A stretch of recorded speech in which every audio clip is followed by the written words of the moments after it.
we got our guests on for tonight. Some Kind of Nightmares calling. We got Molly calling in from Some Kind of Nightmare. And as you guys know, Some Kind of Nightmare is from San Diego, California. Mojo's band, Dremelama Ding Dongs, has played with them, and I've heard nothing but good things about these people from bands that they have toured with. One of the hardest working bands out there now. If you like punk and they're coming to your town, you need to go see them. I know I'm going to go see them. So, we're going to bring them on right now. Molly, welcome to the AndroidVirus and Sean Show. How you doing? Doing really good. How are you guys? Right. What's up, Molly? So, Molly, Wow. you've heard about 4 different voices. You got me, AndroidVirus. You got Sean. Say hi, Sean. How we doing, Molly? And we got Good. we got Flesh Eater. Say hi, Flesh Eater. Hello. And Hello. then we got Mojo, Joe from you know Joe. Oh, Mojo's on here. Hey, Mojo. Hey, what's going on, girl? How you doing? Hey, I'm good. I miss and love you. Miss and love you as well. So Good to hear your voice. got turned on to you actually from Joe, and went and saw and interviewed one of the bands that you guys played with, The Fever, which they we love The Fever. We love The Fever. totally in love with you. Toy referred to you as the Mother Mary of punk, I believe. Oh, God. They're really good people. I love them dearly. Crazy. That guy is a crazy motherfucker. I love him too. He was great. It was fucking fun band to watch. So, Oh, they are. I listened to your Bandcamp page and immediately got hooked. Like, just fun fucking music. I mean, punk aside, it's just you guys seem like you're having a lot of fun while you're doing it. That's why we do it. Absolutely. Thank you for checking us out. We really appreciate the support. It's so needed and so appreciated. Yeah, absolutely. I mean, I think bands like you who are on a never-ending tour, from what I understand, correct? Like, you guys are on a never-ending tour. That's correct. We pretty much just live on the road and play music. Well, that's fucking awesome. But that takes a lot of balls and a lot of heart. I mean, do you guys just living out of your van or your car? Do you guys just crash at places? Do you guys able to get hotels? I mean, how are you guys doing it? Hotel. No, we live in a van, and we always have a sign out saying, hey, we need a place to crash tonight. And we've been meeting a lot of really good people, so we actually have a lot of friends across the country now that welcome us into their homes.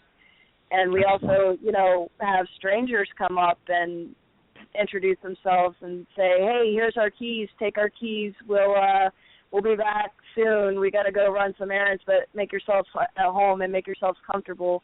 And it's truly phenomenal, the fact that people welcome us in their homes and trust us, and I don't know, it's fantastic.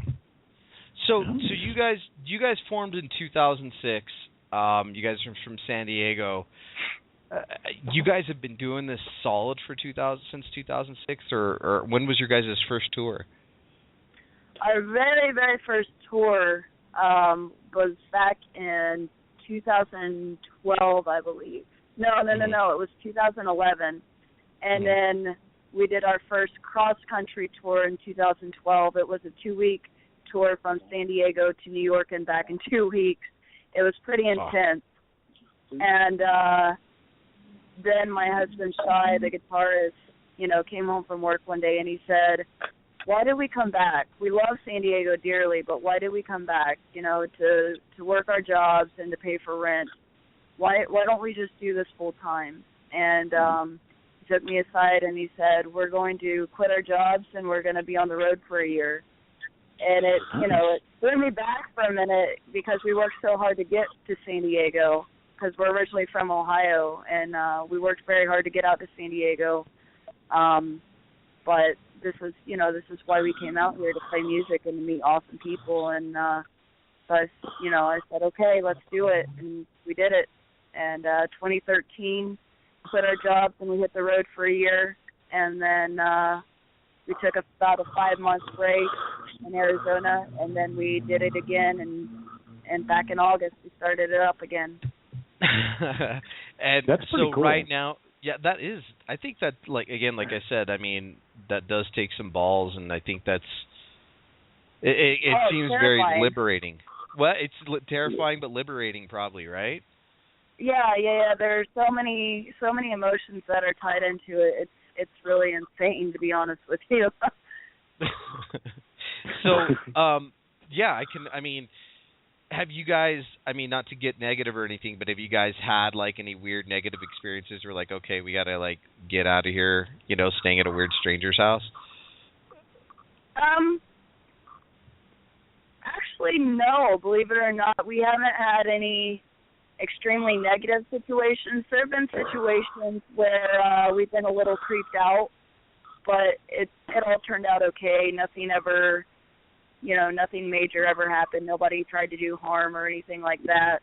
The weird, an interesting aspect is we stayed with the head biker from the Banditos in Lafayette, Louisiana. And that was intimidating, but he was a very, very, very nice guy. He fed us. He gave us money. He just took us in for the night, and he gave us a warm place, and turned out to be an awesome visit. Another guy invited us to a squat, and then he was showing his friends his gun. That got a little. That was time for us to go to bed. So we. The one I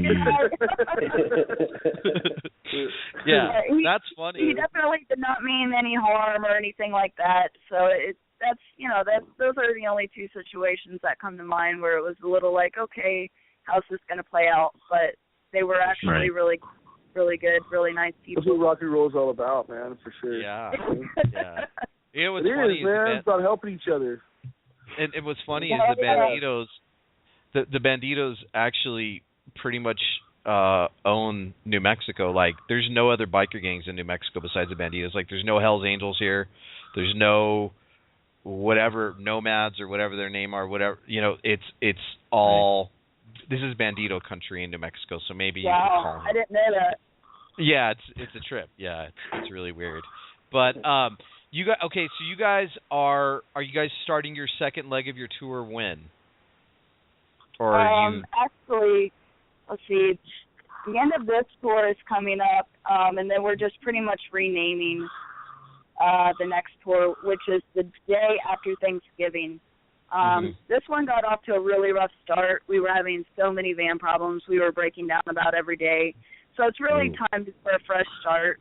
So I think by renaming it and saying that we're on a new tour may help. I don't know. And you guys are supporting your... Sorry. You get the water pump fixed? You get the water pump fixed?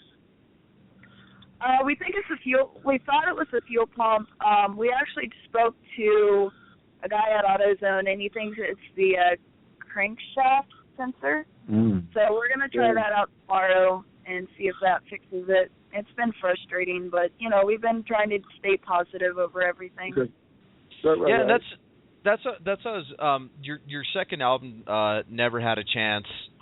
I mean, it's definitely I don't want to say, because I don't want to knock your first album, but to my opinion, it blew away your first album. I mean, just not only the aggressiveness and rawness of it, but you guys got some really awesome positive lyrics, and that's what I liked about it, And Thank you. Thank you. Yeah, it kind of it oozes through, the music. My daughter's huge into punk, and I'm not talking like the weird, like shitty kiddie punk that you see on TV. This is the funny thing about this generation. My daughter's 14 years old, okay? Going to be 15 years old.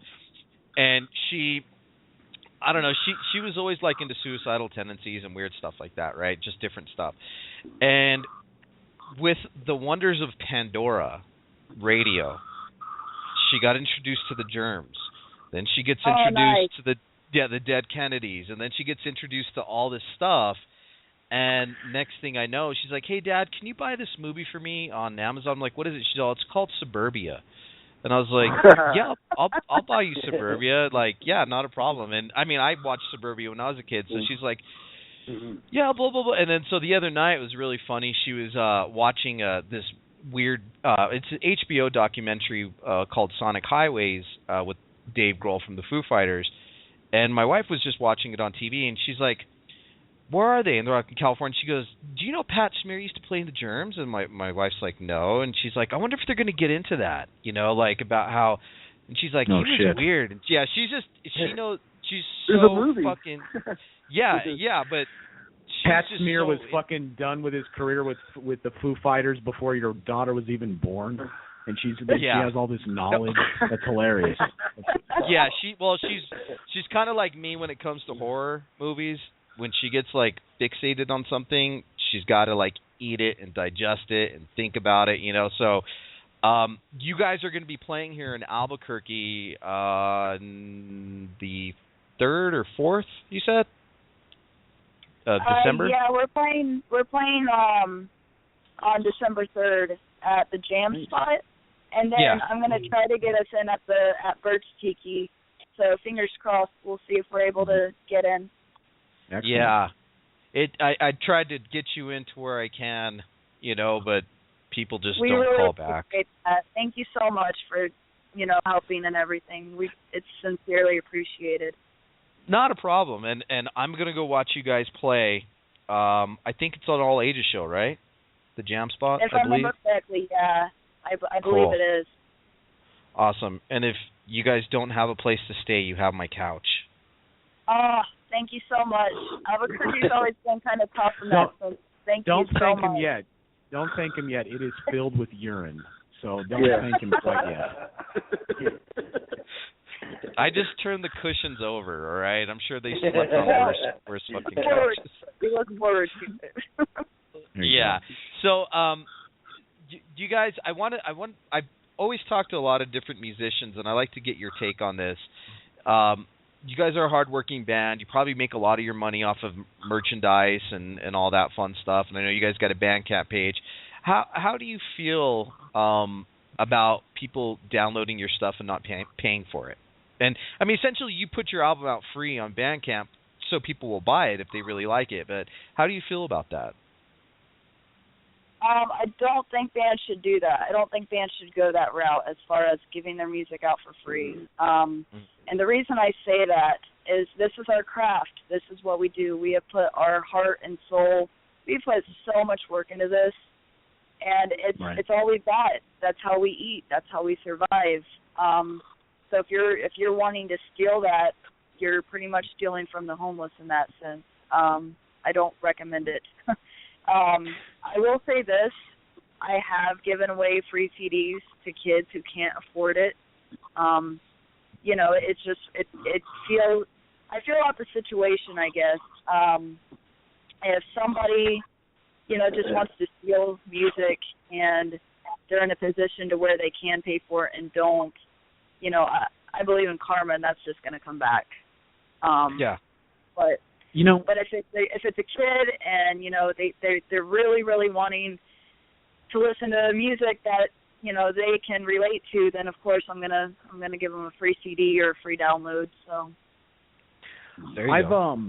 I've been noticing a lot of bands who are on the ground level because the higher you get these days with record companies, it just sucks with all that. I've been noticing a lot of ground level stuff through like Kickstarter as of late, not just for tours, but like we're trying to get our next album made, and they try and get a groundswell of support. Have you guys done anything like that for like to make an album where it's like, if you pledge $5, you'll get the CD. If you pledge $10, you get the CD plus, I don't know, some little prize thing or some extra stuff or whatever to help make it. I've seen a lot of like ground level bands actually being very successful with that as of late.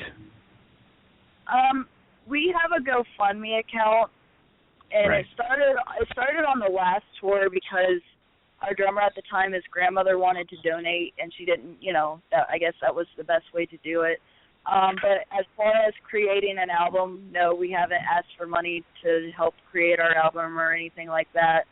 Okay. I will say this, there was a point, we had 5 drummers last tour. It's a lot to have somebody to go. Yeah, it's a lot to have somebody to go on the road for a year. Yeah. And one time we needed to fly out one of the drummers from San Diego to Ohio. So we put our GoFundMe up and said, okay, if you guys can donate $5 or more, we'll send you a copy of our album. And we ended up raising enough to fly him out. So that's the only time we've really, really asked for people to donate specifically, I guess. Right. But it's always been there if people have wanted to donate. Like, anything really helps because it's really tough on the road. Right. And I know it's also kind of like some don't want to put those type of things out there. It's like, because it is asking a lot to at times to ask people to help donate, but the way I've been just seeing it on the ground level for a lot of like just on the road bands and stuff, it's amazing to me because it's almost kind of like, hey, you're helping. It also kind of shows like I know where my fan base is. If they really want this next album or the next stuff that we're making, they're going to help me get it. They get it directly instead of having to go somewhere else. And I make it. It helps fund whatever, and the next thing, and it just kind of moves on. It's amazing the way things like Kickstarter, GoFundMe, and all that stuff have kind of changed a little bit of like not just the music world, but other forms of media as well. Oh yeah, it's definitely an interesting time. Mm-hmm. Well, with the age of information, it's not like back in the day where it was just word of mouth, and that can only travel so far. Now, you have your social media accounts, and you're like, hey, I'm here. Does anybody have a place to stay in Albuquerque, or can I get a gig here or whatever, and I think it's an interesting time, like you said, especially for the music industry.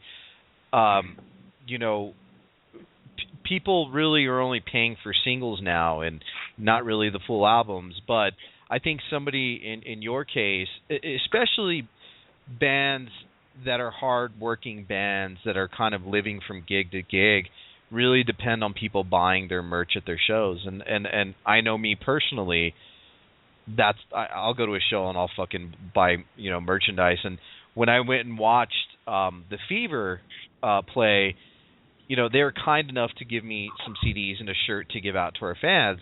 But I was like, fuck, I felt really bad, so I'm like, okay, I'm getting toit fucked up tonight. So, I just bought him a bunch of beer. And,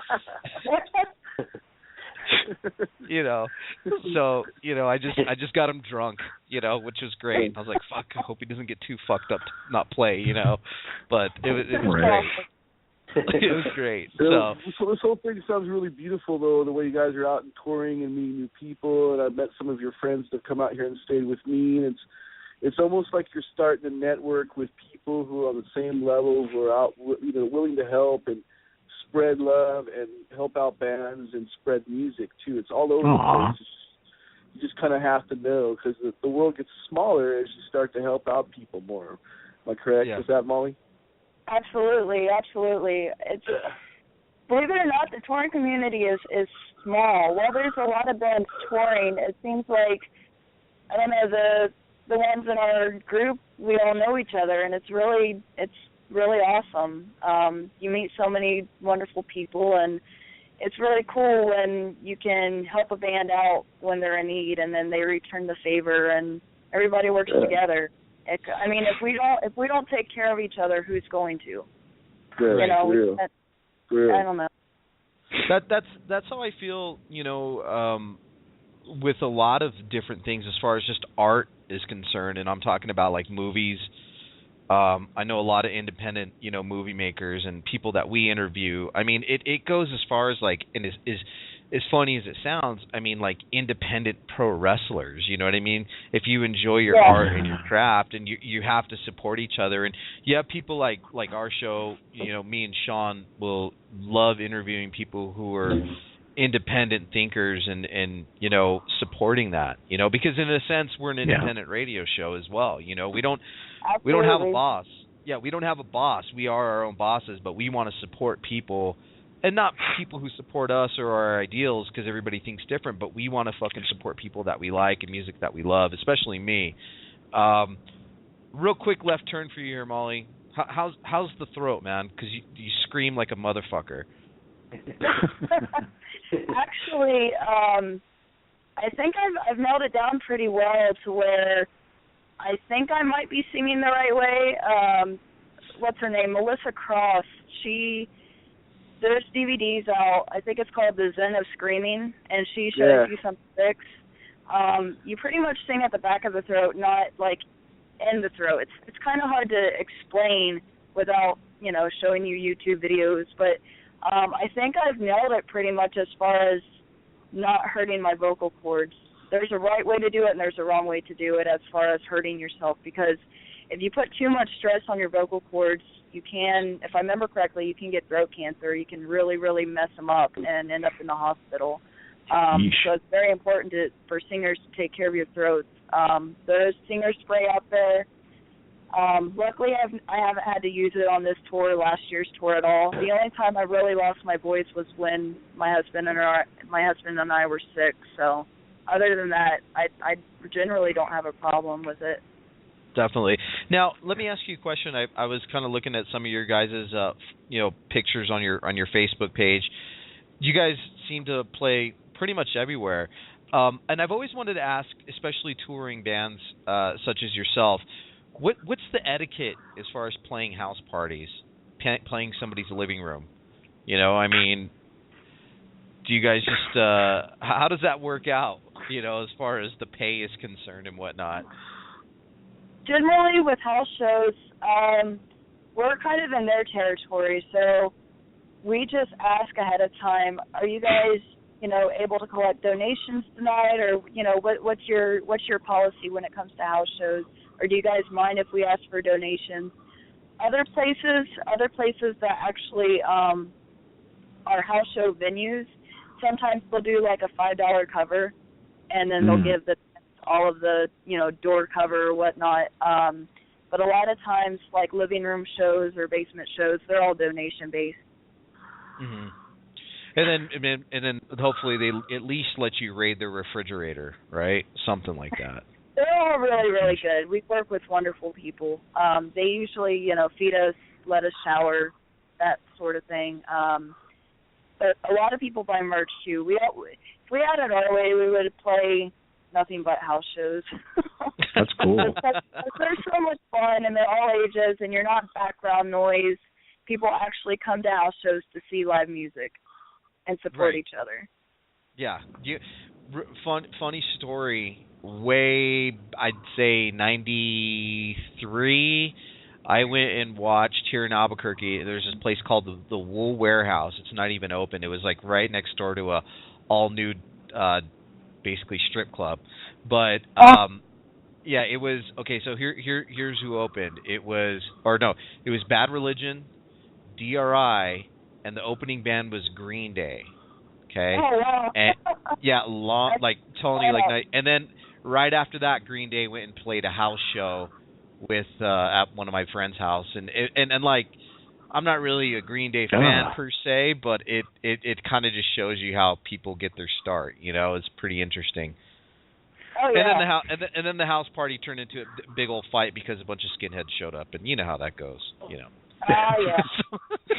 Good old skinheads. Yeah. Well, the skinheads show up. The party's over. Hide your beer. Everybody go home. The fun's over. So like when the parents walking on a party. Right. Exactly. So what I was going to tell you was, where are you guys going to be before Albuquerque? We're actually going to be in Arizona, Tempe, Arizona. We're playing the Yucca Tap Room. Woohoo! Right on. Now, we're actually playing with some really, really good friends over there. We might be wasted. They're wonderful, wonderful people. We love them dearly. We miss them terribly, actually. So I'm really looking forward to seeing them. Flesh Eater, are you going to go see them play? You going to try to make it? Yeah. What? What? What'd you say? Are you going to go try? Sure. Are you going to go try and catch some kind of nightmare since you're in Arizona? Yeah, sure. Why not? Yeah, sure. Why not? Hey, we have a caller. Okay, so we have a caller calling in, Molly, to say hi. He calls in always when we have bands on. Yes. I'm just, his name is Linus, so we'll go ahead and bring him on.